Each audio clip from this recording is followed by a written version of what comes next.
Welcome, Wonder Women.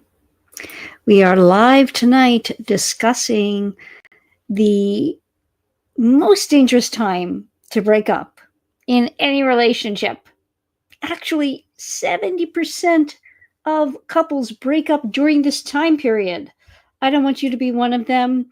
We will discuss what I believe to be the biggest factors in that happening. And I want you to listen up, level up, and succeed in your relationships. And that's why I am here. And if you don't know me and you're just joining us, I'm Coach Paula Grooms, a dating and relationship coach for women, licensed social worker, and author of the book, Why Won't He Commit? How a Man Decides to Make You the One. I coach you to find a Mr. Right, get an ex back, or grow an existing relationship to create the relationship of your dreams so you level up to the complete commitment you totally deserve. Hi, nice to see you here on the live. I'm glad you are. I also have some exciting stuff coming up for us. I think we are rolling it out next week. It's going to be really great for everyone to be able to talk to me actually on these lives. Unique opportunity to be coached so that I can actually get your questions answered and get all the info I need to answer it in a way that's gonna help you to best succeed, because it can be really clunky to actually have to read your stuff and not get the information I need to give you the best answer to help you level up in the way that we're talking about. So I want to get to this interesting time for you that is the most dangerous time. 70% of couples break up during this time. It's actually not much of a surprise when you really think about it. And tell me, those who are here in the comments, what do you think through the course of someone's relationship is the most dangerous time for a breakup to happen? Put it in the comments. I want to know what you think. I think this is interesting. I don't know that I would have thought of it in this way had I not researched it and read it. And what I mean by that is that I would be thinking of really significant things happening for a couple. Yeah, like somebody just said a holiday. That's a good one. And actually, you're right, because there is stuff out there that, like, for example, we just went through Valentine's Day and we discussed here that that is one of the third biggest times of the year for people to break up. But this is talking about within a couple, within the timeline of their relationship specifically. So it's a bit of a just a different way to think about it, but that's a really good major life changes. That's what I was thinking about. Like, for example, although I don't think people would break up, but it would certainly be one of the most stressful times for a couple would be like the birth of a child, but I don't think that they would break up during that time. So this is unique, and I'm going to get to it, and I'm going to show you this here. 70% of breakups happen within the first year of a relationship. Can you all see that there and where I got that? I got that on Do You Like, I think it's called, the site. So I don't know where they're not really citing NLM. I don't know where they're getting this, but brace yourself if your romance is still new. 70% of breakups happen in the first year. I'm going to give you why I think that is. Studies spot a common trend where issues pop up quickly, dooming many couples before blowing out their first anniversary cake candles together. Early relationship cracks apparently spread fast. Here's a ding, ding, ding. Lasting bonds take more time to cement. So they're calling it rookie romance risks. And yeah, it's doyoulike.com. You see over here on my page, it's, advertisements about, online stuff and so on and so forth. I'm just looking more deeply here on this too. Yeah, we're gonna do that at another time. Long distance romance stuff like that. So, what do you think is the reason why this would be? I have some thoughts on it as to why it would be that 70% of couples break up during the first year. Listing them, I think, first of all, when we think about it, it makes a lot of sense because we don't have a bond with someone. We started off typically on a real high, both parties being very, very interested. Moving too fast. Yeah, somebody just said moving too fast. Yeah, absolutely. But then there's also what I find is there's a unique balance moving too fast or actually moving too slow for the man. And that's going to seem like I'm talking out of both sides of my mouth, oxymoronic, really. But there is this balance of keeping the man the most interested and making him wonder, because if that isn't there, you're going to, mm, he's just not going to be as inspired to stay through the stuff that comes up during that year of firsts. We just went through one of them. Maybe it's first Valentine's Day, first birthday, first major holiday. Maybe it's first meeting of the friends, first meeting of the family, et cetera, et cetera, et cetera. Year of firsts.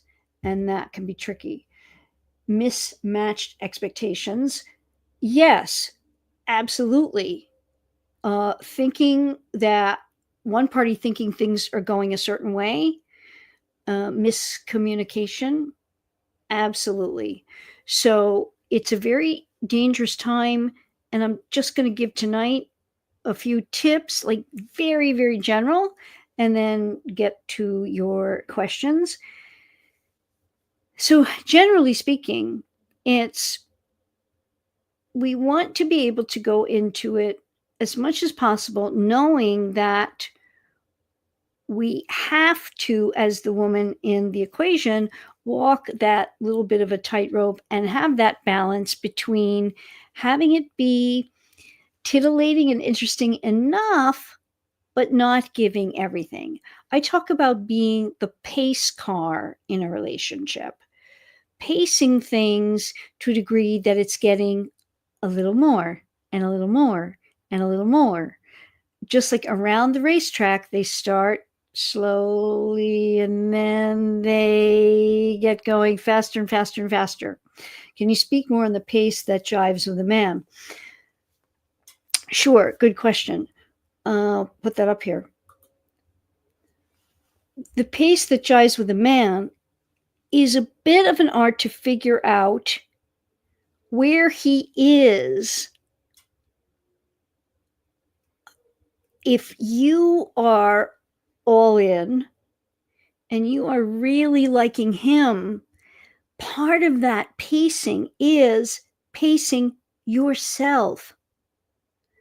Meaning you have to know he may not be where you are in terms of wanting a relationship that you want. And then you have to be aware of his need to wonder, his need to, well, let me go into his need to wonder. His need to wonder to what degree you like him, and if you show you are all in and he's not either even sure about that or he's just not in a place he's not ready.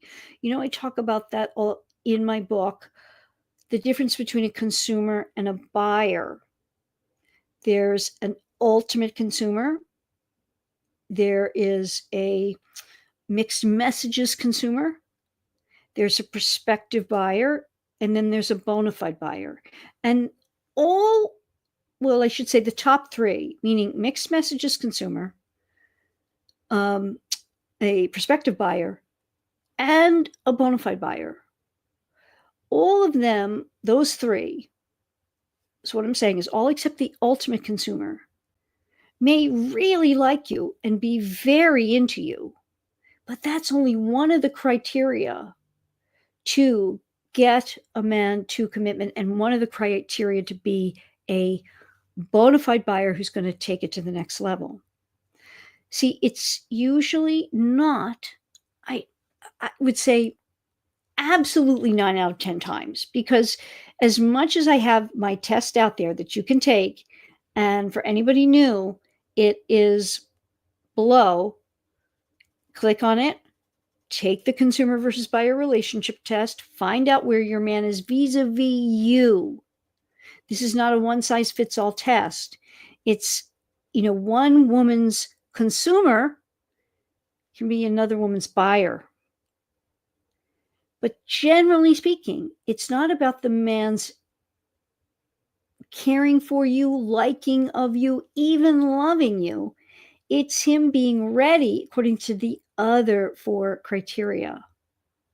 His readiness is about his ability to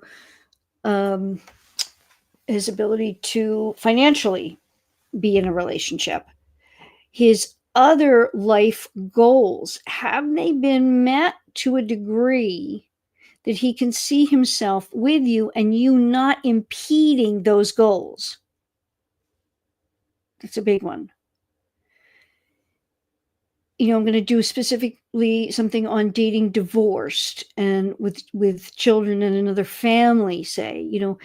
These things all play into it. I dare say it's typically not his feeling about you or even interest in you. It's very, very different for men, because when we have that high level of interest, we will scale the highest mountain, swim the deepest sea, whatever. And oddly enough, everything in our culture talks about it ass backwards.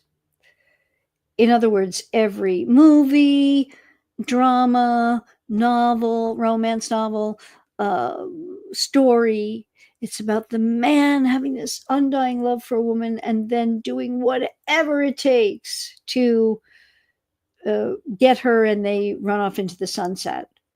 Well, it's really, we've been sold a bill of goods, because in the real world, it doesn't work like that. In the real world, a good man, if he is not ready, willing, and able to go the distance with a woman, and I give that to you all of the puppy principle. In other words, if he's not ready to adopt you like we would adopt a pet, just like we are good about it because we love them all, and we have almost like an unconditional love for puppy. If we can't adopt it because it's not the right fit for us, we will let it go and get adopted by somebody who will be right for it and who will adopt it. Because men love us all, big, small, short, tall, like we love puppies, they will do the same, a good man. In other words, if he's not ready, he will not want to hold you back from getting the love you deserve.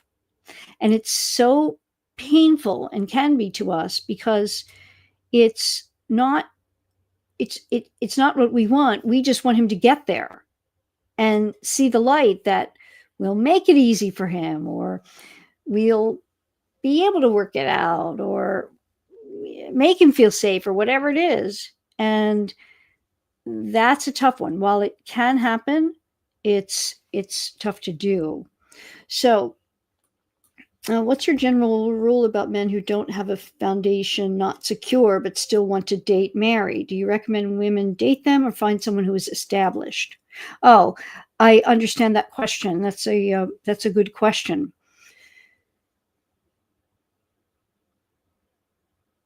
You know, here's the thing. While there are general rules in terms of probability, I always go back to what a he used to be a motivational speaker, Les Brown.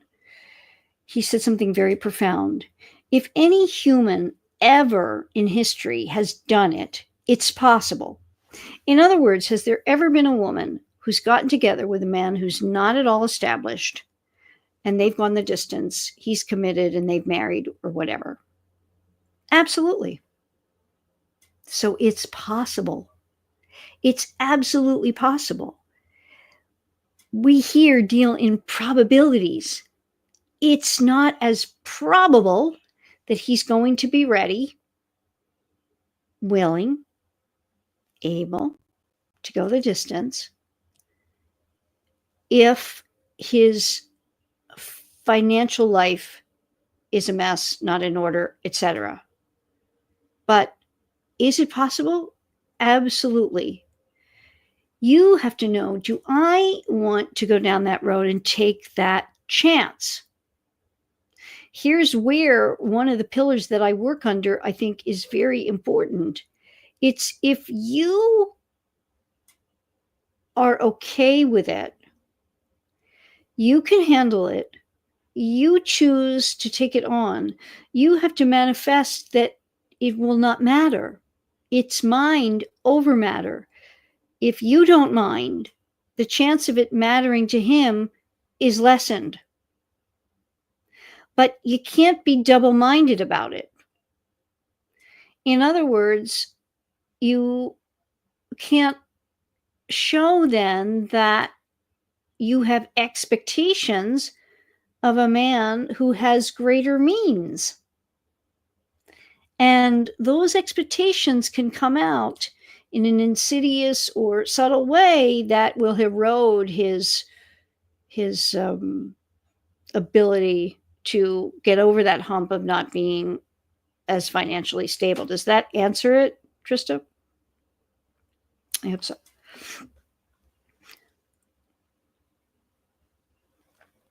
So we are talking about the fact that that first year, thank you, great.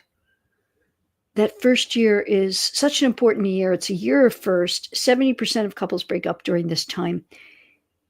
What is really interesting, and I think we're going to do that next video, is the chance of getting back together.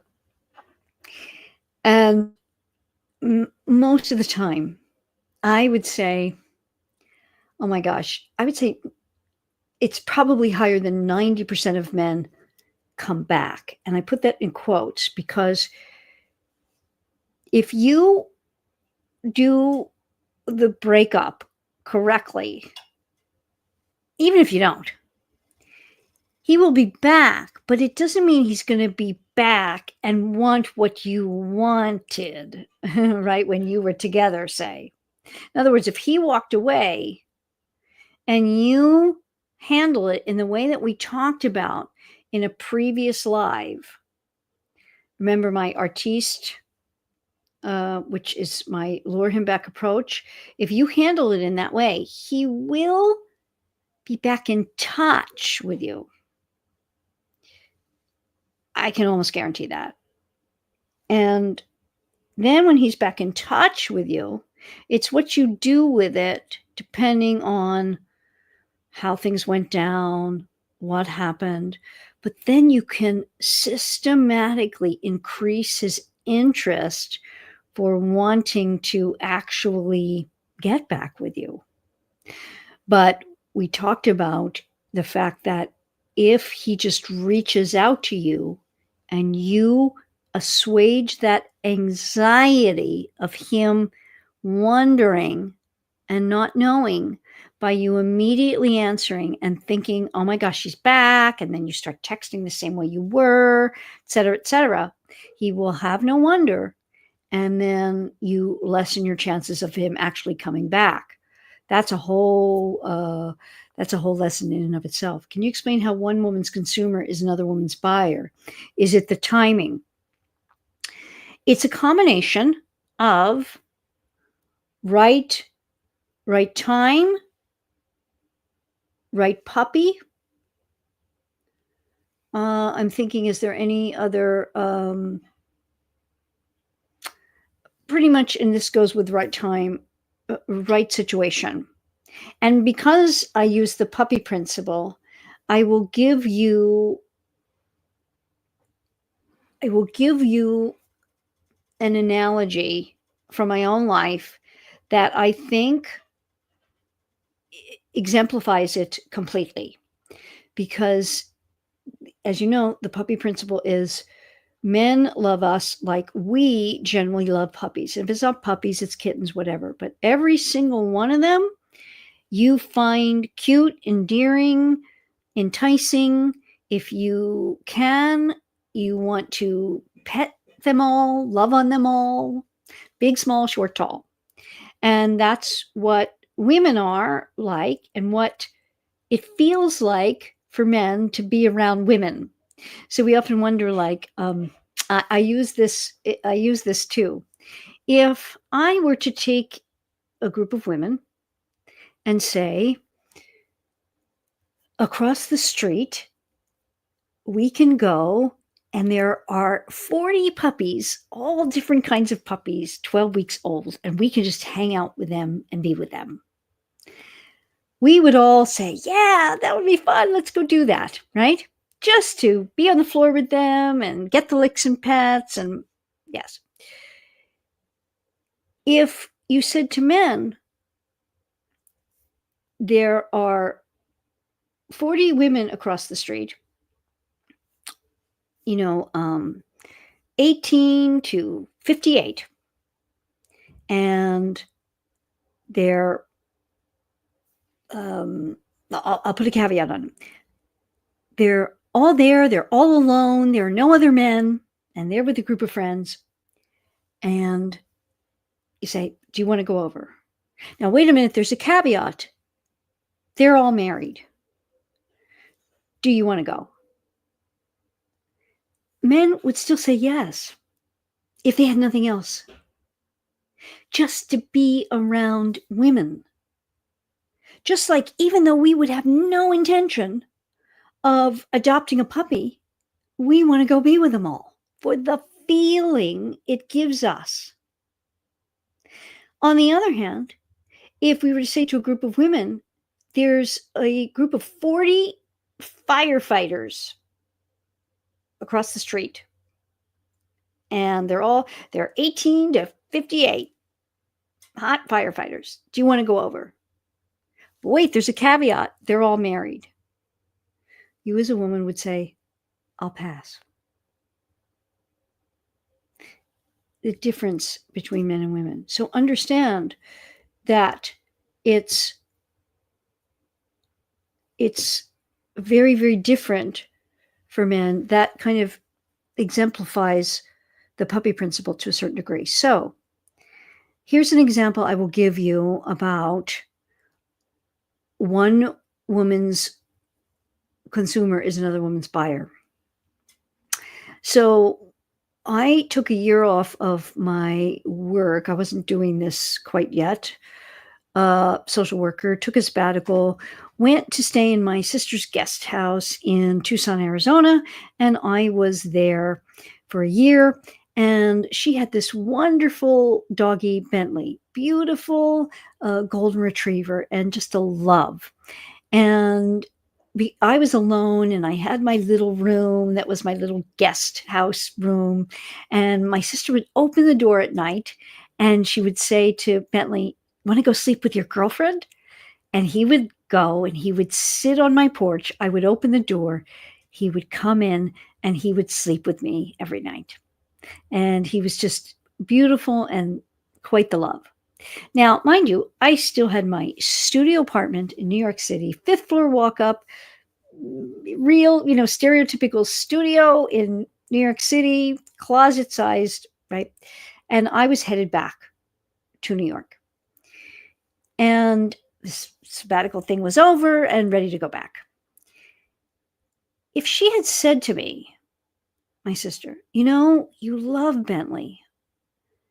He's been your boyfriend the whole time you've been here. I want you to have him. Now, I was packing up my truck and heading back to New York. Fifth floor walk up, New York City, teeny tiny studio. I loved Bentley. And if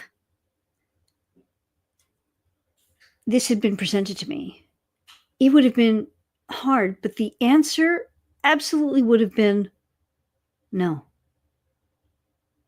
Now, let's change and make Bentley a teacup Yorkie. Could get in the truck with me. I could be carrying him around in New York City in my purse.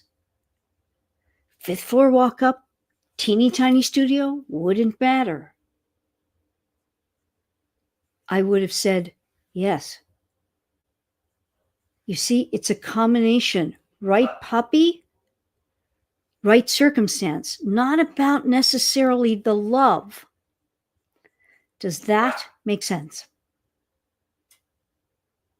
One woman's consumer is another woman's buyer. So, what do you think of the thought that if a guy pulls away, breaks up with you, and then returns, it's because he wanted something better but failed, meaning that you are the one he is settling for? That's not in my lexicon at all. That is something whereby for you, you want to think, what would make me think that I'm not all that and a bag of chips for him? That's likely programming. He may not have realized what he had at the time. We've all heard the phrase, you never know what you've got until it's gone. But if you are thinking that, this is something you want to really, you want to really challenge yourself out of that. I wouldn't think that at all. And men generally don't do that. Here's where you might be going with it, and it might just be semantics. That at the time, say you're showing him you are, and this happens all the time, you are girlfriend material, and he just wants a fun sexual partner. If he's a good guy, he's going to leave you. He's not going to necessarily tell you. He might say, not ready for what you are. But likely because, again, ding, ding, ding, in my book, men relate via action, he'll just go. Then he might realize after he's had his fun with whatever, whoever, he might come back and actually be ready. It's about his readiness. Has he had enough? Has he sown enough seeds to be ready? If you're showing yourself to be in wife, girlfriend category and not just for fun. That's huge.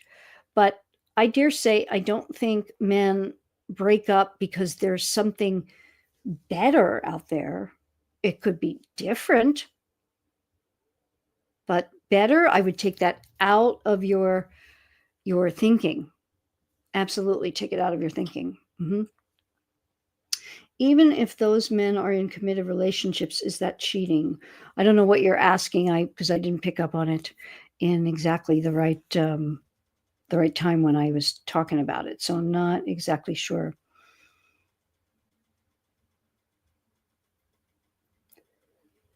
But it's a very good question. I'm glad XOXO you asked it because it's pointing to that you want to really take stock of all that you are and all that you have. Doesn't mean you make it a cakewalk for when he does come back. And again, just because he contacts you doesn't mean he wants to come back.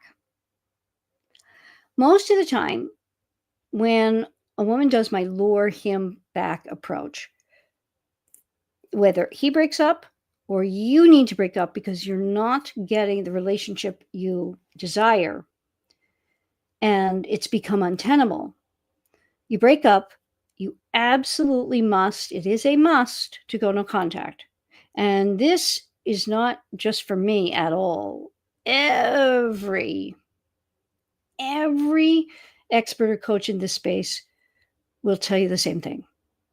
No contact is a must. Now, people unfortunately sell it in, and I have a video here if you want to watch it, the 21-day no contact. That is a farce. It's a sales tactic. There's a lot in the literature about you want to sell someone something, it's a 21-day diet. It's a 21-day no contact. You do no contact until, and then I added the manifestation, living in the knowing that you will have this, you will have what you want, you manifest it, you get in the right mindset to overcome your programming of not being worthy, not being lovable, whatever that is, and you can absolutely have it. But he's just because he initially contacts you after a period of no contact, which he will. It's just, I mean, it's almost formulaic. They just do. If there was anything between you, he will contact you again. But it's in that first contact, and this is where the nuance comes in. It may be not answering at all, because if you have said, you are done, there is no contact, this first reach out is simply when he feels anxious and he's not looking to get back. He's looking for you to answer so that he and his fears are assuaged, that when he is ready, you will answer. So it's a very tricky time in the trajectory of actually getting back together if that's something you want. So I'm glad that made sense to you, Opal, what I said before. But Virginia, even if those men are in committed relationships, is that cheating? Did you mean that when I was saying he might want something different? Yeah, if you're in a relationship, that's not something you can accept. I don't ever recommend that at all, because you're putting yourself in the just for fun category if you accept that. It's black and white for men. You'll hear me talk about that all the time. With men, their brains are a no, them going to play with the women puppies. Well, okay, you have a group of men and they're all going across the street to, there's a group of women there. If they're going with their friends, they want to hang out with the puppies. It's to the degree, it's, I don't think in any relationship you rein in a man's social life to a degree whereby he's not around other women. It's to the degree that you can know that, and maybe it's even been said, if you are exclusive, you are monogamous, you are committed, you don't want to keep him from socializing and being around other women. And I don't mean he's uh, doing anything more than socializing with them. Um, that that's maybe the delineation. Um, that's not cheating, but going out with them, taking it further, yeah, yeah. Does that delineate it? How would the men respond if the woman went to hang out with the firefighters? Very good question. Because what's happened is we have their spouses' boyfriends. Yes. Here's what's we've often heard about the double standard. Unfortunately, we are held as women to, let me be careful with my words here. When we are in a committed monogamous relationship of any kind, because men know other men, and because in the animal kingdom that we are, and we are the prey, it is exceedingly harder for them to accept what we're talking about, to accept us going and them not having a lot of problems with it. Now, that doesn't seem fair. It doesn't seem equal. But here's what I implore each woman to do. You have to take stock of your man's capabilities, his ability to trust, understand the situation, etc. But he will have a much harder time with it than typically a woman will. And in order to make the man feel safe, you need to be attending to his normal, natural issues with it. Because you see, the beauty of a man who is with you and who loves you and who wants you, he thinks all other men do. And in a sense, he's right. Because they do. It's like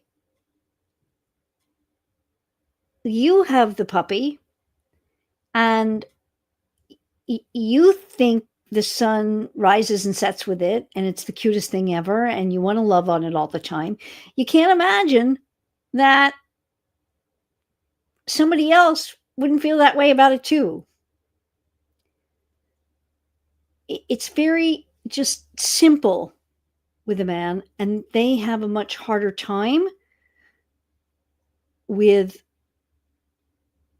the jealousy is a harsh word with it, but we have to attend to that as the woman in the relationship. And I'm not saying you give him a pass that he gets to do whatever he wants and you don't. But if you want the relationship to go well and him to feel safe, to commit to you, and that you are a woman, here's a very big part of it. You are a woman in the relationship category. He must trust you for that. And a man's trust does not have the bandwidth that a woman's has. Some women don't have much bandwidth, but generally speaking, men have less. I have a course of Lure Him Back. It's my lure him back. So I have that. Book, maybe, but there's so much that has to be. I mean, I could write the book, but there's only so much time, and I have another book to get out, and maybe one day when I'm not doing the coaching anymore. But if you are wanting to get a man back, click on Lure Him Back in Coach Paula Grooms and coachpaulagrooms.com, and we will, we will talk about it, because it is a hi, when is the Sexy Mother book coming out? Still working, because it's one of those things where I have the book in me and there's part of it that's ready to go, but there's a lot of logistics in terms of actually getting it out. And audio is a really important component of this book, as you know.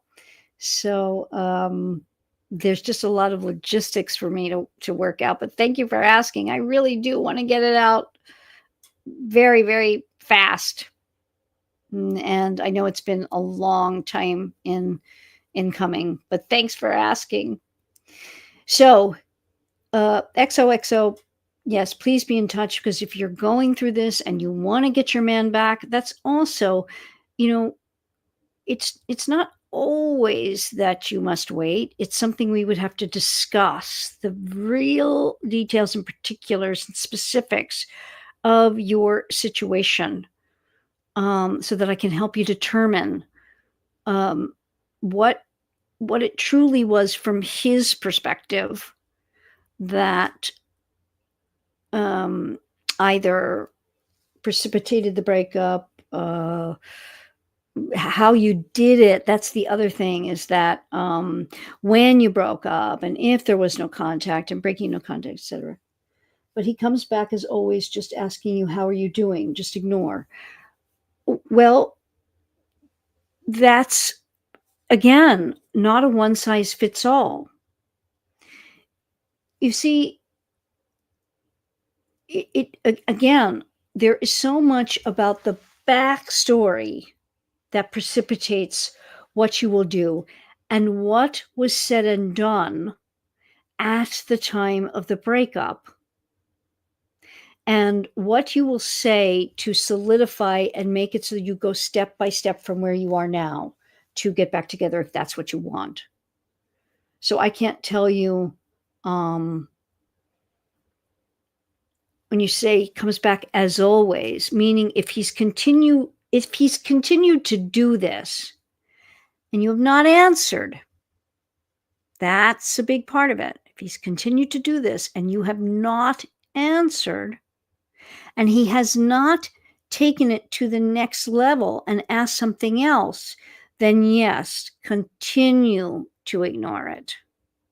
In other words, 2 months ago, he sent you, or Valentine's Day, he sent you something. How are you doing? You didn't answer.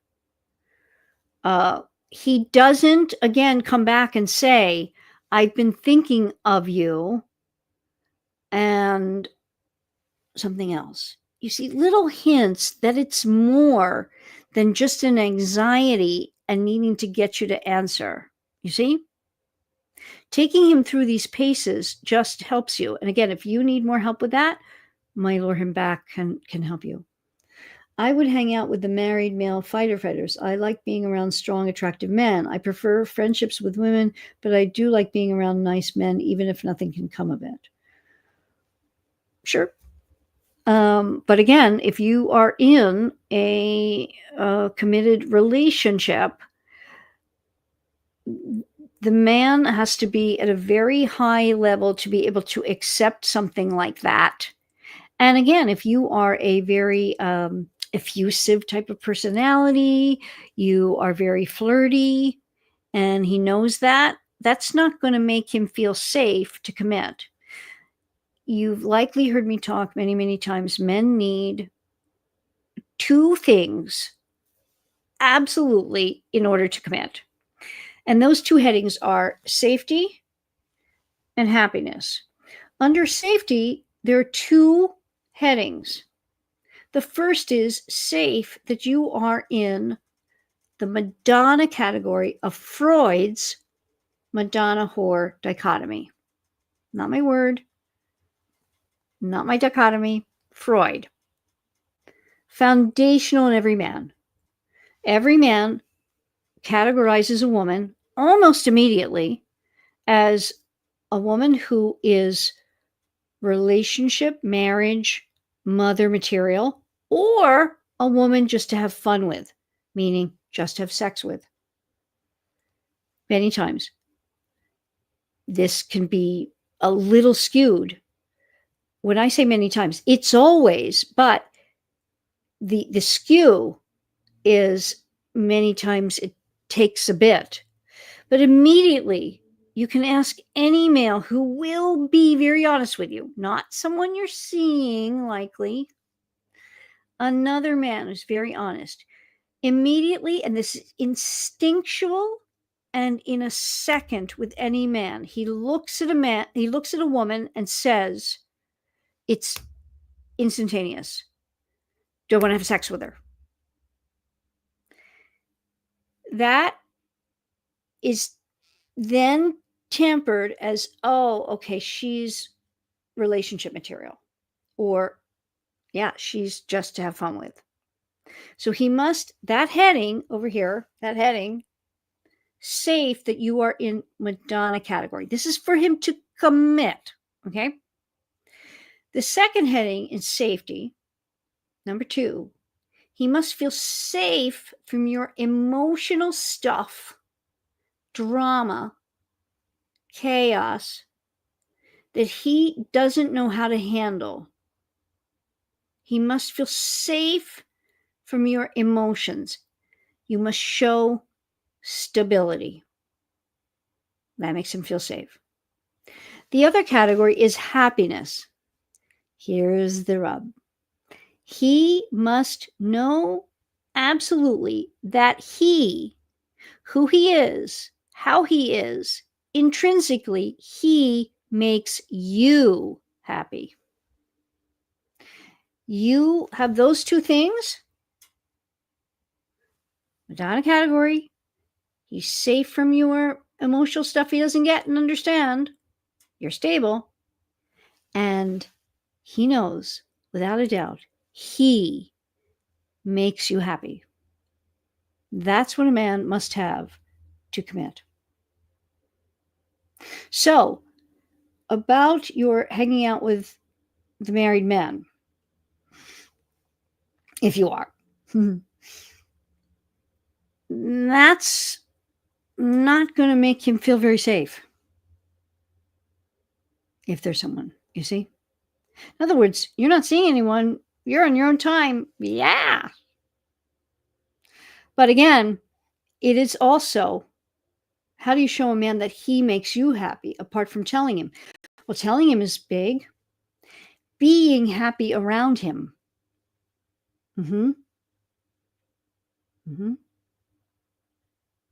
then not seeking the attention of other men. He fulfills you. He makes you happy. Yes. So, don't be part of that 70%. That first year, you have to pace.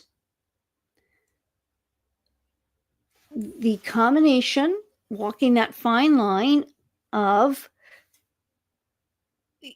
showing him just what we talked about, showing him the two categories. First and foremost, how do you show a man you are in the Madonna category of Freud's Madonna whore?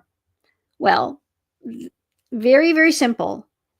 In your clothing, in your presentation, and big thing, ladies, I'm going to type it out because it's so big.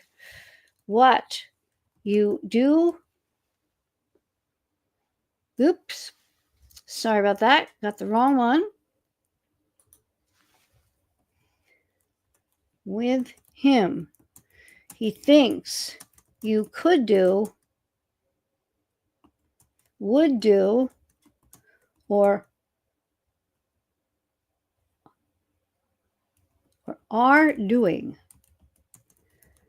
with other men. Okay? This is big. Could do. Can't get it right. All right, I'm going to put it up.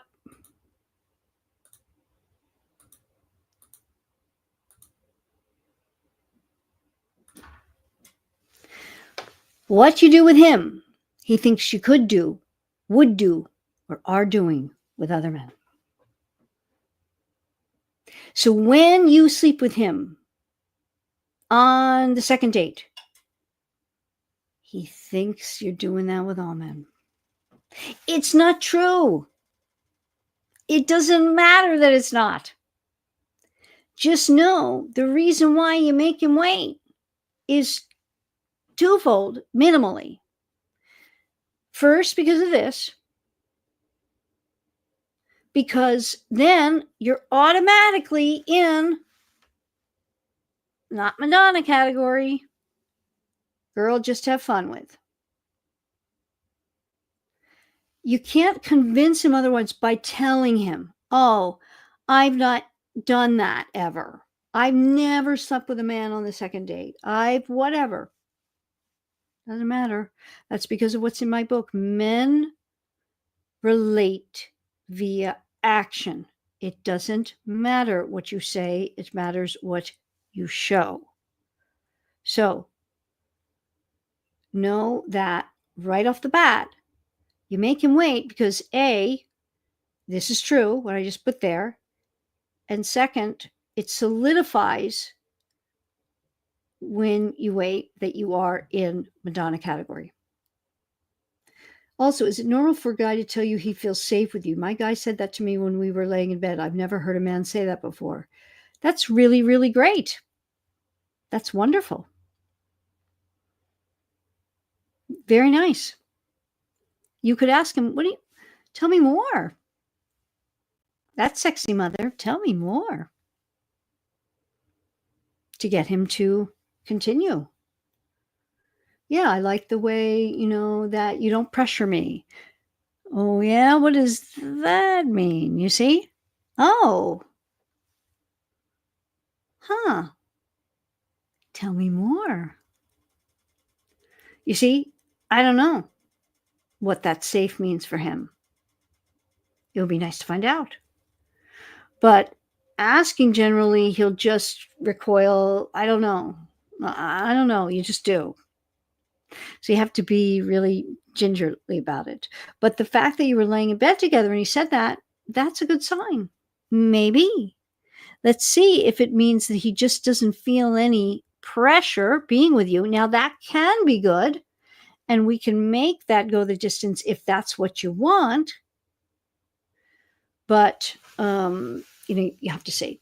And I was telling you all before I leave tonight, I was telling you in the beginning that I hope to be doing these lives with you being able to actually talk to me. And if you are part of the 80/20 Wonder Club, you'll be able to do that. We have a special way for you to actually be on. Others will hear. You don't have to put it in the text. We won't be using your name. It's really going to be a great thing because I can ask my questions of you and actually get so much more and help you level up in the quickest way possible. It's a great use of the lives, and I really look forward to that. So that we should be rolling out here in the next week. So look for that. It's women who are part of the club will be able to do that and come on, but it'll be whether you are or not, a great way to be sharing here and learning more and leveling up. So that's great. Wonderful. Part of the 80/20 Wonder Club, and I bought your One Love course. Fantastic. So it sounds like you have gotten a good thing starting, at least. So I'm excited for you. So if you haven't done the One Love experience with me, let's do that. And then as part of the club, we will be talking. So I'll be giving you more as time goes on about that. I look forward to it because it's uh, it's a great way for us to truly connect and for you to level up a lot faster. What are some great reprogramming meditations other than Heslop that I've listened to? Um, you know, I I like hers. I like Rising Higher Meditations, Jason Stevenson. I think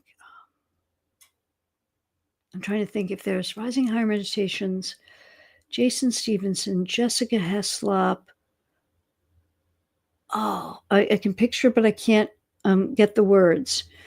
Um, Likely, if you're here on YouTube and you're nightly listening to a Jessica Heslop or a Jason Stevenson, check his out. I like his a lot too.